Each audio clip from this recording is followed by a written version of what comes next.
Hello, this is Shishi. So today I want to share, I guess, a testimonial of my own about the Akashic records.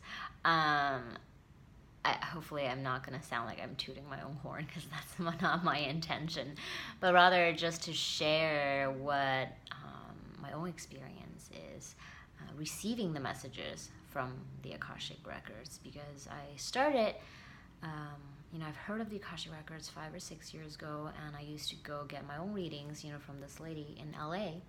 And but over time, she told me a long time ago that I should do my own reading, but I didn't really want to listen at the time. So now that I am doing my reading, I actually open my records for myself every day, and maybe sometimes I do skip a couple of days, but especially when I'm really annoyed, or I have like an issue with my boyfriend.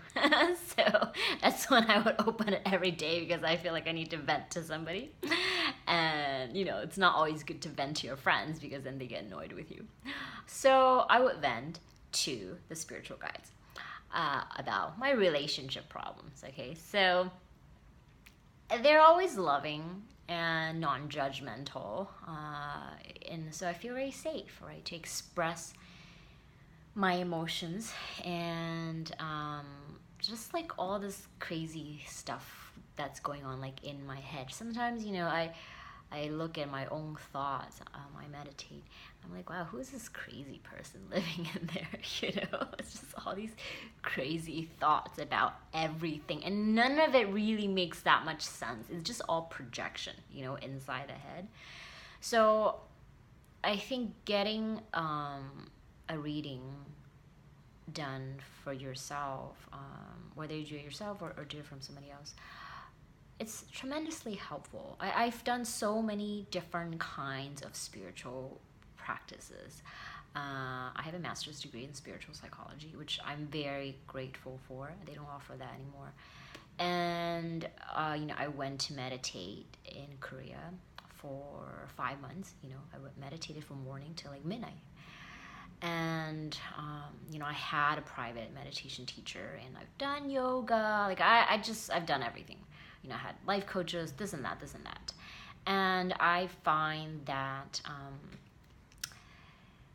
getting a reading and getting the messages from the Akashic Records is really like the fast track to my healing and spiritual growth. Like, I can sense it, like especially now that I'm doing my own reading. It's like, wow, I can resolve my own issues so much faster, because I can hear the lessons, and like I can when I say hear, I don't mean I actually hear a voice, okay?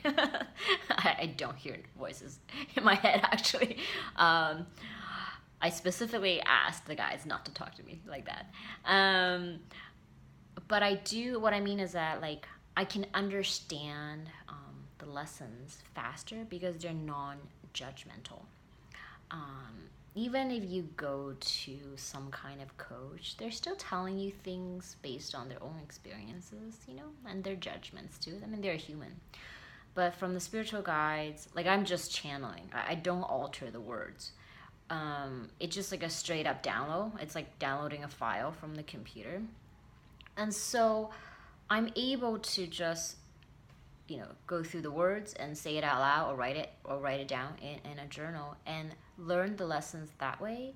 So I feel like the spiritual guides are non-judgmental completely, and they have no agenda, which makes me feel very safe, on the receiving end, because I don't think like, oh, they're trying to control me or tell me what to do. They don't care. They just say, this is what we are going to tell you. You don't have to listen to us. If you don't want to do anything that we tell you, it's fine. Don't do it. And I'm really rebellious. So if you tell me to go to the left, I'm going to go to the right, So, but the spiritual guides are not like that. They say things in a way, they're very gentle. So, and everybody's spiritual guides are actually a little bit different, which is very interesting when I do the reading for people. Some of them are very like direct and like to the point, like the words are super short. Some of them are much more like verbose. It's just different, I guess, because everybody is different, so their guides are different too.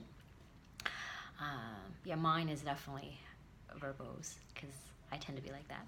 I'm kind of chatty too. So my guides are also kind of chatty. And it's very, very interesting.